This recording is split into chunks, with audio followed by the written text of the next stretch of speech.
अब यह बिल्कुल स्थापित हो चुका है कि तबलीगी जमात की लापरवाही के चलते देश भर में कोरोना एक महामारी बनकर टूट पड़ा है। ये जाने में हुई या अनजाने में, इस पर मैं कोई टिप्पणी नहीं करूंगा, लेकिन ये पूरी की पूरी तरह से आपराधिक है। आपने देश की जान के साथ खिलवाड़ किया है ऐसे नाजुक वक्त पर।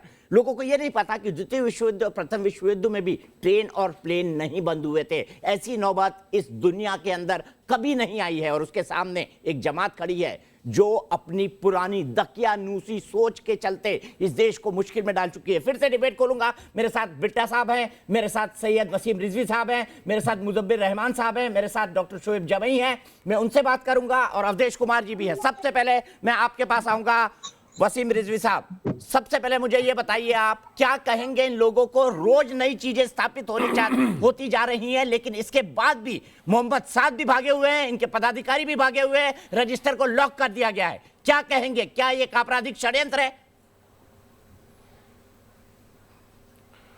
दीपक जी, मैं पहले दिन से इस बात को कह रहा हूं कि यह साजिशन मोहम्मद साद का एक आत्मघाती हमला है हिंदुस्तान पर अपनी जमाती फौजों के जरिए। इसको हम बिल्कुल कतई इस बात को मानने को तैयार नहीं है दीपक जी कि यह गलती से हुआ है। अगर गलती होती तो मोहम्मद साद भागता नहीं। अगर गलती होती तो मोहम्मद साहब ने अब अपने जितने भी उनके मानने वाले उनको यह नहीं कहा होता कि देखो डॉक्टरों के पास नहीं जाना, मौत आए तो मस्जिदों में चले जाना। इस तरह के इंस्ट्रक्शन देने का मतलब कि तुम्हारी साजिश थी, तुमने कोरोना डेवलप करके उनको भेजा है और भेजकर कहीं तुम्हारी साजिश फेल ना हो जाए, कोई आदमी तबीयत खराबी के डॉक्टर के पास ना चला जाए, तो तुमने उनको मजहबी पाठ पढ़ाकर यह बात समझा दी कि डॉक्टरों के पास मत जाना, मस्जिद चले जाना। और उसका रिजल्ट हमको आज मिल रहा है कि जिस संघर्ष को हम लड़ रहे थे बहुत मजबूती के साथ में, पूरा हिंदुस्तान लड़ रहा था, पूरे देश के प्रधानमंत्री, मुख्यमंत्री जितने भी हैं सब लड़ रहे हैं, आप भी लड़ रहे हैं, पूरा मीडिया लड़ रहा है। आपने उस साजिश को फेल कर दिया। अब पूरी भागीदारी इस वक्त जमात की है कि आप देखिए कितने परसेंट जमाती सामने आ चुके हैं जिनका कोरोना पॉजिटिव पाया गया है, और ये कितनों के टच में गए हैं वो अभी आना बाकी है। यानी कि हमको किस भयानक स्थिति में लाकर इन जमातियों ने अपनी जाहिलियत की वजह डाल दी। जो हिंदू मुसलमान की बात होती है, मैं दीपक जी प्लीज आधा मिनट और लूंगा दीपक जी, आधा मिनट और लूंगा। देखिए, चाहे सिख हो, चाहे हिंदू हो, चाहे क्रिश्चियन हो, कभी भी कोई भी संवैधानिक फैसले को लागू करने के लिए इनके धर्म गुरुओं की जरूरत नहीं पड़ती कि वो अपनी कौम को समझाएं। लेकिन अफसोस की बात है, खाली मुसलमानों में यह जाहिलियत है कि उनमें यह कहा जाता है जब भी कोई संवैधानिक फैसला आता है, कभी किसी से भी रिलेटेड, कि धर्म गुरु सामने आए और अपने लोगों को समझाएं। आज भी वही हो रहा है। हमारी क्या जिम्मेदारी है? आम मुसलमानों की क्या जिम्मेदारी है? इन जमातियों की जिसकी वजह से हिंदुस्तान आग की ढेर पर बैठा है, इनकी क्या जिम्मेदारी है? पुलिस इस वक्त अपना काम कर रही है, साथ में जमातियों को भी ढूंढ के निकाल के लाए, पकड़े और अस्पतालों में जाए, तो आप बदतमीजियां करें।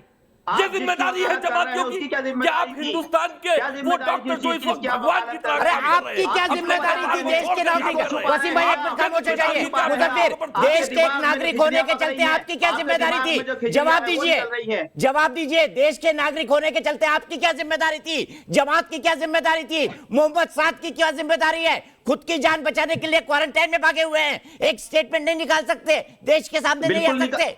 बिल्कुल निकाला स्टेटमेंट दीपक जी, आपके मीडिया में भी हमने पहुंचा दिया। बताइए आपके क्या लिखा है आपको भी वो पहुंच चुका है। क्या लिखा है उसमें? उनका स्टेटमेंट नहीं है, और वो मालूम पड़ा कि आपके मुशर्रफ वकील जो बता रहे थे वो बिल्कुल गलत था। उन्होंने क्राइम ब्रांच को ये कहा है कि क्वारंटाइन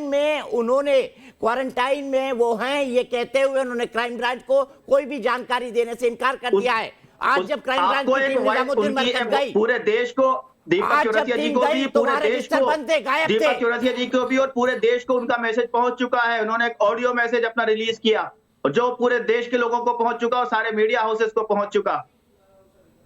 सामने क्यों नहीं आते भाई? क्वारंटाइन का बहाना लेकर के छुपे हुए हैं। क्वारंटाइन का बहाना लेके वो कोई स्क्रीन एक्टर नहीं है, वो कोई स्क्रीन एक्टर नहीं है जो सामने आ रहे हैं। देश को खतरे में क्यों डाला? मैं अवधेश कुमार को लाऊंगा। अवधेश कुमार जी मुजफ्फर की बात का जवाब दीजिए। वसीम भाई एक मिनट, मुजफ्फर की बात का जवाब दीजिए। अवधेश कुमार, आप बनाइए इसको हिंदू मुसलमान। वो डॉक्टर पहले तो जाहिदा दीपक जिसको जी- मारा गया वो भी एक मुसलमान थी, दीपक जी- वो भी एक मुसलमान थी इंदौर में। हम हिंदू मुसलमान बना रहे हैं। वो सब मीडिया की मीडिया की कारस्तानी है सारी, सब मीडिया का खेल है सारा। पहले माहौल बना दिया गया, पहले डर मैं का और ये भय का कहना माहौल बनाया अरे गया भाई लोगों के मीडिया की बीच में। कारस्तानी कैसे है? मीडिया की कारस्तानी है जो फैक्ट है वो ये बोला जा जो रहा है। मुदब्बिर, आप जवाब सुन लो, एक मिनट जवाब सुन लो। अवधेश जी अरे बोलिए। पर बोलने दीजिए, आपने बहुत बोल लिया। आपने पूरे देश को देश दीपक जी मैं पहले ये कहूंगा कि शोएब जमाई ने जो आपके ट्वीट के को लेकर के जिस ढंग से राष्ट्रीय चैनल पर झूठ बोला है वो बता रहा है कि इन लोगों की मानसिकता कैसी है।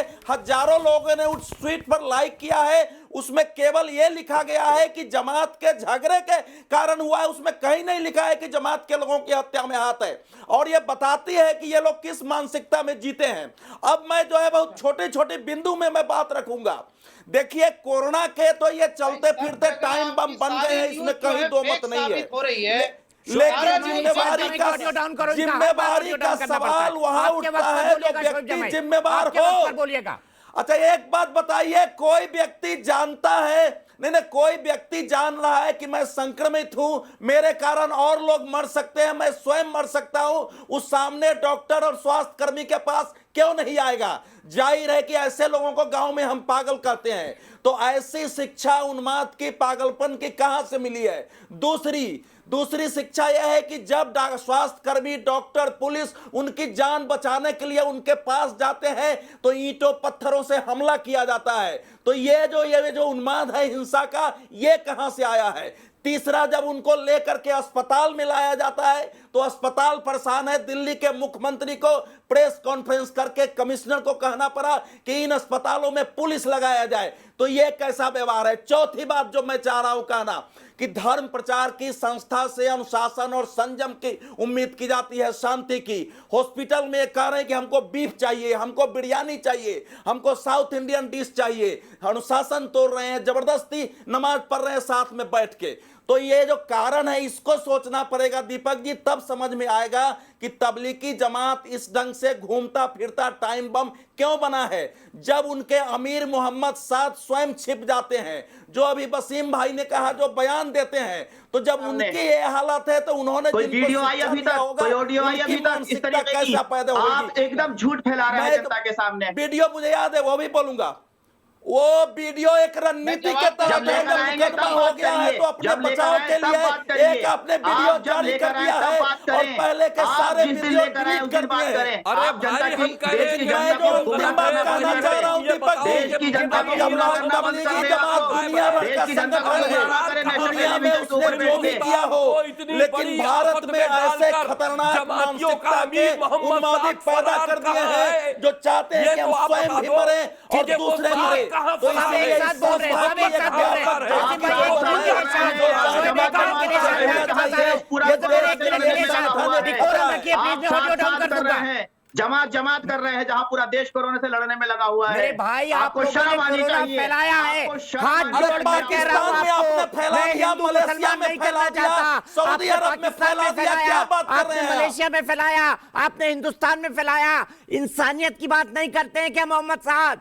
ये इंसानियत है कि अगर आप चलते फिरते मानव बम को भेज दें? बताइए मुदब्बिर, बताइए मुदब्बिर। चाइना ने पूरी दुनिया में कोरोना फैलाया, लेकिन किसी भी कंट्री ने चाइना को दोष नहीं दिया कि चाइना का है, चाइना का है। डोनाल्ड ट्रंप ने कहा चाइनीज कोरोना, मैं बता रहा हूं, उन्होंने चाइनीज मनिंदर सिंह बिट्टा को लाना चाहूंगा। मनिंदर सिंह बिट्टा जी सुनिए, तर्क नहीं है इनके पास। मैं आपसे सिर्फ एक चीज का जवाब जानना चाहता हूं, क्या मोहम्मद साद को गिरफ्तार होना चाहिए?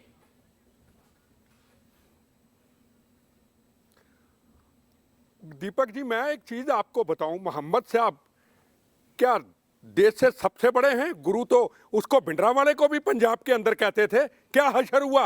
अगर गलतियां की तो क्या हशर हुआ? हरमंदर साहब में ब्लू स्टार ऑपरेशन हुआ।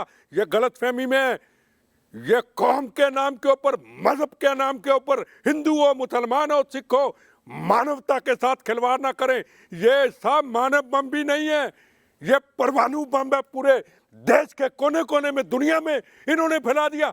आज भी ये कह दें हमसे गलती हो गई, हमसे गलती हो गई, ये देश इनको माफ कर देगा। और चले उन लोगों को निकाल के पुलिस के हवाले करें, डॉक्टरों के हवाले करें।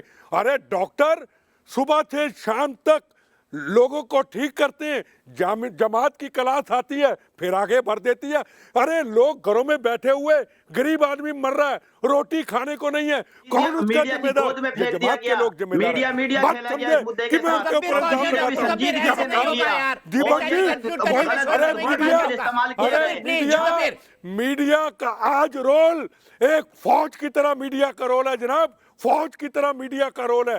ये मेरे सामने कैमरामैन है ना, इसके बच्चे वेट करते होंगे, दीपक जी की पत्नी वेट करती होगी, ये मौत का कफन बांध करके अपनी जिम्मेदारी उठा रहे मीडिया के लोग, और मीडिया के लोगों को धमकी देंगे आपके लोग। इनकी ऐसी की तैसी मीडिया को धमकी देने वाला आए, मैं शेर का बच्चों मेरे से बात करे जो मीडिया से धमकी देने से पहले ये मौत का कफन बांध रहे और जा रहे उन बीमारी के अंदर जा रहे, ये मीडिया के लोग इनको गाली देते हैं। ये आपकी हमारी लोगों की शोएब जमाई जवाब दीजिए, शोएब जमाई जवाब दीजिए। आपके मौलाना क्यों सोशल मीडिया पर मीडिया के लोगों का नाम ले लेके धमका रहे हैं? बताइए क्यों धमका रहे हैं? मैं कई बाइट आपको सुना सकता हूं, मार देंगे, दिक्कत हो जाएगी, सड़क पे नहीं निकल पाएंगे। ये आपकी डेमोक्रेसी है, ये आपकी संविधान की रक्षा है। जवाब दीजिए शोएब जमाई। अरे भाई सुनिए सुनिए भाई, इतना फालतू का डिबेट मत कीजिए यहाँ से। सुनिए, पहली बात तो ये है कि जो लोग इस तरह से मीडिया को धमकी दे रहे हैं तो उसका तबलीग जमात से कोई लेना देना नहीं, वो उनके अपनी इंडिविजुअल है। लोग भी स्वयंभू प्रवक्ता हो गए, आप तो तबलीग की जमात के भी स्वयंभू प्रवक्ता हो गए, शाहीन बाग के भी थे। आवाज उठाइए, सुना देता हूं, एक मिनट सुना देता हूं। मौलाना की बाइट सुनिए, मौलाना की बाइट सुनिए, धमकी कैसे दी जा रही है देश वो भी देख ले, सुनाइए। मौलाना साद जो अमीर तबलीगी जमात है, उनको जो अरे तूरे से जो तुम मुखातिब हो रहे हो, मैं तुम लोगों को वार्निंग दे रहा हूं कि मजहबी रहनुमाओं के मुताल्लिक इस किस्म की कोई जबान इस्तेमाल करने की जरूरत नहीं है। निजामुद्दीन के मुताल्लिक जो बात की जा रही है, मरकज के मुताल्लिक जो बात की जा रही है, मेरे पास ये वीडियो है कि ये लोग यहां पर जितने भी इनके लोग फंसे हुए थे, आप देखिए गाड़ियों के नंबरों के साथ, ड्राइवर के नंबर के साथ ये लोग जाकर पुलिस का परमिशन मांग रहे हैं कि हमारे पास लोग हैं, इनको हम भेजना चाहते हैं, लेकिन पुलिस परमिशन नहीं दी। एसएचओ ये बोला कि ये आगे कहा गया कि आपका सड़क पर निकलना बंद हो जाएगा। बाइट बहुत लंबी हो रही थी, इसीलिए सड़क पर निकलना बंद हो जाएगा, रिपोर्टिंग नहीं कर पाएंगे, रिपोर्टर नहीं निकल पाएंगे, एंकर नहीं निकल पाएंगे, और पता नहीं क्या क्या। और ऐसे 10 वीडियो मेरे पास आए और मैसेजेस कितने हैं इसके बारे में मैं नहीं बता सकता। शोएब जमाई बात कीजिए, जवाब दीजिए।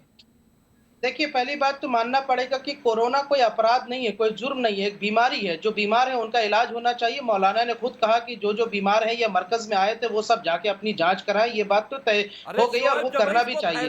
दूसरी बात, जो फेक न्यूज जो फैलाया गया है, पिछले एक हफ्ते में जो फेक न्यूज फैलाया गया है, करनी चाहिए।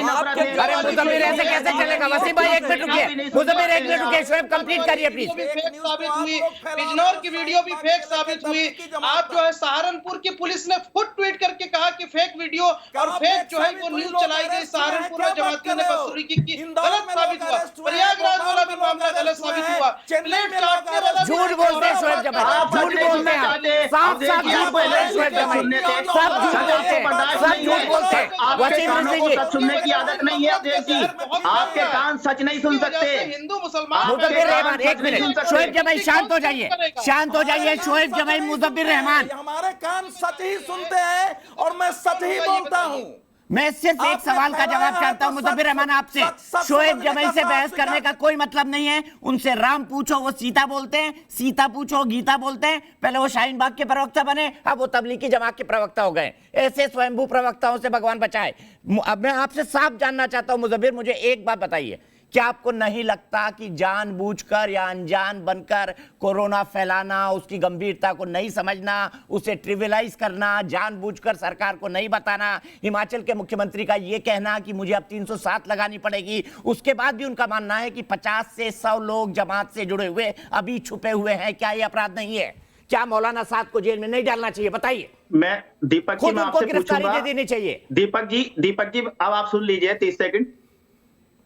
जैसे उन्होंने कहा कि 307 लगेगी, क्या 307 उस ऑफिसर के ऊपर भी लगेगी जिसने 13 मार्च को एमपी के एक आदमी को कोरोना पॉजिटिव था, स्क्रीनिंग नहीं करी और आने दिया देश में, जिसकी वजह से उसकी फैमिली के 10 लोग हो गए पॉजिटिव और 1500 लोगों को उसने दावत दी। अरे अपनी गलती मानो भाई, अपनी गलती मानो, उसकी भी कर देंगे हम, उसके खिलाफ भी कैंपेन चलाएंगे, उसके खिलाफ भी कैंपेन चलाएंगे। बोलिए मौलाना साहब बाहर आए, बोलिए मौलाना साहब बाहर आए। सबके लिए एक होना चाहिए, मापदंड सबके लिए एक होने चाहिए, सबके लिए मापदंड एक होंगे। मोहम्मद साद सबसे पहले माने, मोहम्मद साद नाम का आदमी सबसे पहले माने। दीपक जी, मोहम्मद साद इस देश की इंसानियत का अपराधी है। सही बात होती है, मापदंड अगर एक रखे जाएं तो सही बात होती है और उसी से ही कुछ बनेगा। ये मान लीजिए दोहरे आप मापदंड होंगे सरकारी तो नहीं बन दामाद पाएगी कुछ भी।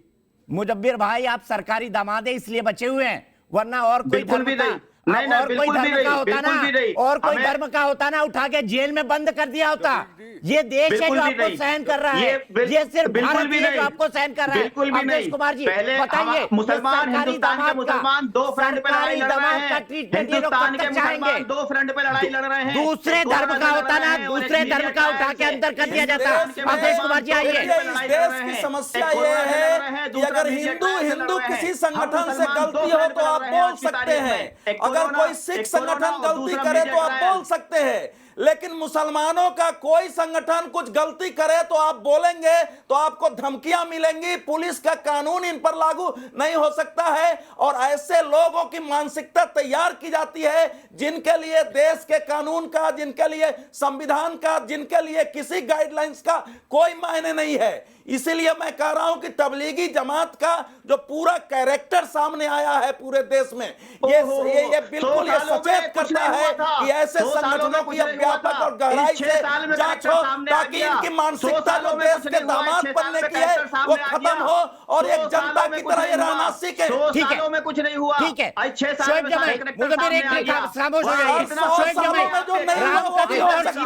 मत बोलिएगा, मुजब्बिर का ऑडियो डाउन कर दीजिए। मुजब्बिर, ये तरीका गलत है, मैं सबको मौका दे रहा हूं, पूरा मौका दे रहा हूं। शोएब भाई मुझे बताइए, जब मना है शाहीन बाग की सड़क बंद कर दो कि हमारा संवैधानिक अधिकार है, जब आए धर्म के नाम पर मानव बम भेज दो, कोरोना बम भेज दो, बोलो ये भी हमारा अधिकार है।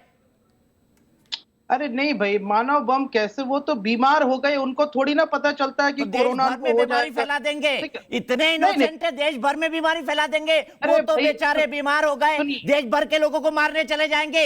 ये है असलियत तबलीगी जमात की, बोलिए ये असलियत है तबलीगी जमात की।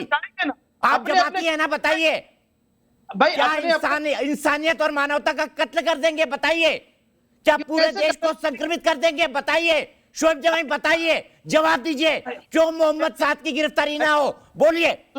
सुनिए ना भाई, मध्य प्रदेश के मुरैना में भोज के कार्यक्रम में 1500 लोग शामिल होते हैं, 10 लोग पॉजिटिव हो जाते हैं, तो क्या उन हिंदू परिवारों को हम कोरोना बम कहें? ऐसा कहना ठीक नहीं है। बीमार हो गए, नेग्लिजेंस है, नेग्लिजेंस है, मैं मानता हूं। सुनिए शोएब जमाई इंटेंशनली पूरे देश में कोरोना बम भेजना, सरकार का सहयोग न करना, जेल में बिरयानी मांगना, बीफ की बिरयानी मांगना, गाजियाबाद के अस्पताल में नर्सों के साथ अश्लीलता करना, ये सब स्थापित तथ्य हैं। आज बरेली के अंदर जो कुछ हुआ, वहां भी जमात के लोगों को ढूंढने गए थे। इतना सब कुछ होने के बाद आप जैसे मुसलमान उनको डिफेंड कर रहे हैं। ये बात हिंदू मुसलमान की भी है, ये तबलीगी जमात वर्सेस देश है, ये हिंदू मुसलमान नहीं है। वो डॉक्टर यासीन जिसको इंदौर में मारा गया, वो भी एक मुसलमान थी। ये सारी फेक खबरें डाल के आप कोरोना को अपराध मत कीजिए। दुनिया में किसी भी मुल्क में कोरोना को अपराध नहीं माना गया, उसका इलाज होता है। फेक न्यूज़ इसलिए डाली जा रही है ताकि सरकार की बीमार है भाई, जा सके, जिंदा बचेंगे, मरेंगे, छुपाई जा सके। सरकार की इसलिए फेक न्यूज़ चलाई जा रही है ताकि असल मुद्दों पे लोगों की नजर ना जाए, लोगों की असल मुद्दों पे नजर ना जाए, इसलिए छुपाई जा रही है। ठीक है मुदब्बिर, बहुत समझदार हैं आप, बहुत बहुत थैंक यू आपका। आपकी जमात ने पूरे देश में कोरोना फैलाया, आपने इस दुनिया की इंसानियत और मानवता के खिलाफ सबसे बड़ा अपराध किया है। आ जाइए वसीम भाई, क्यों मोहम्मद साद की गिरफ्तारी ना हो? आज तक कोई आदमी ये खुला क्यों नहीं बोल पा रहा है कि मोहम्मद साद गिरफ्तार होने चाहिए? मानवता के खिलाफ इतना बड़ा अपराध किया है, क्योंकि ये सरकारी दबाव है, इसलिए कोई नहीं बोलेगा मोहम्मद साद गिरफ्तार हो। मोहम्मद साद इस देश का मुजरिम है, 130 करोड़ जो यहां की आवाम है उसका मुजरिम है, सबको महामारी की तरफ ढकेलने की कोशिश की है। देखिए 307 का मुकदमा भी मोहम्मद साद पर दर्ज होना चाहिए, 302 का भी मुकदमा दर्ज होना चाहिए। जो लोग मरे हैं उसके लिए भी जिम्मेदार मोहम्मद साद है, और जिनको महामारी के लिए ढकेला है उसके लिए भी साथ मोहम्मद साद जिम्मेदार है। छुपे जहां भी छुपा है उसको निकलना चाहिए। अभी आपने बहुत अच्छा काम किया जो आपने धमकी की वीडियो दिखाई। अगर कि हम अपने फोन की रिकॉर्डिंग आपको सुना दे तो इतनी बड़ी बड़ी गालियां और इतनी बड़ी बड़ी धमकियां सिर्फ मुझको दी गई है इसलिए कि मैं जमातियों के खिलाफ बोल रहा हूं, क्योंकि इस देश पर महामारी का एक हमला इन जमातियों ने किया है हम सबको, वो चाहे किसी धर्म का हो, महामारी की तरफ ढकेलने के लिए एक जिहाद की तरह काम किया है जमातियों ने। और जमातियों का यह हमेशा इतिहास रहा है, हमेशा आतंकी संगठनों के लिए जो खुदकुश बम आत्मघाती दस्ते तैयार किए गए हैं वो भी इन जमातियों ने ही तैयार किए पूरी दुनिया में। और वही कोरोना को का फायदा उठाते हुए। ठीक है वसीम भाई रुकिए, मुदब्बिर जवाब दीजिए। मुदब्बिर शोएब डिसाइड कर लीजिए कौन जवाब देगा। शोएब जमाई जवाब दीजिए। मुदब्बिर शोएब जमाई जवाब दीजिए। 30 सेकंड शोएब जमाई जवाब दीजिए। वसीम रिजवी के ऊपर जिम्मेदारी और मर्डर का केस वसीम रिजवी के ऊपर होना चाहिए अगर किसी तबलीग के साथी को नुकसान पहुंचता है, क्योंकि यही भड़का रहा है हिंदुस्तान में हिंदू मुसलमान। बिल्कुल होना चाहिए। मोहम्मद साद जिम्मेदार है कि एयरपोर्ट पे चेकिंग करे, मोहम्मद साद जिम्मेदार है कि विदेशों में वीजाएं ना दी जाए, मोहम्मद साद जिम्मेदार है कि हमारा इक्विपमेंट जो है विदेशों में बेचे और हमारे डॉक्टर्स को नहीं मिले। हर चीज के लिए तो हमारी सरकार क्या कर रही थी, हमारी सरकार की क्या जिम्मेदारी है? हर चीज के लिए मोहम्मद साद जिम्मेदार है। तो आप तैयार करते हैं, जमात जिम्मेदार है, तुम्हारा भगोड़ा मोहम्मद साद जिम्मेदार है। भगोड़ा मोहम्मद साद, फरार मोहम्मद साद, वो मस्जिद में किस मस्जिद में का काम कर रहे हैं आप हमेशा तेल और घी डालने का काम करते हैं आग में। आपके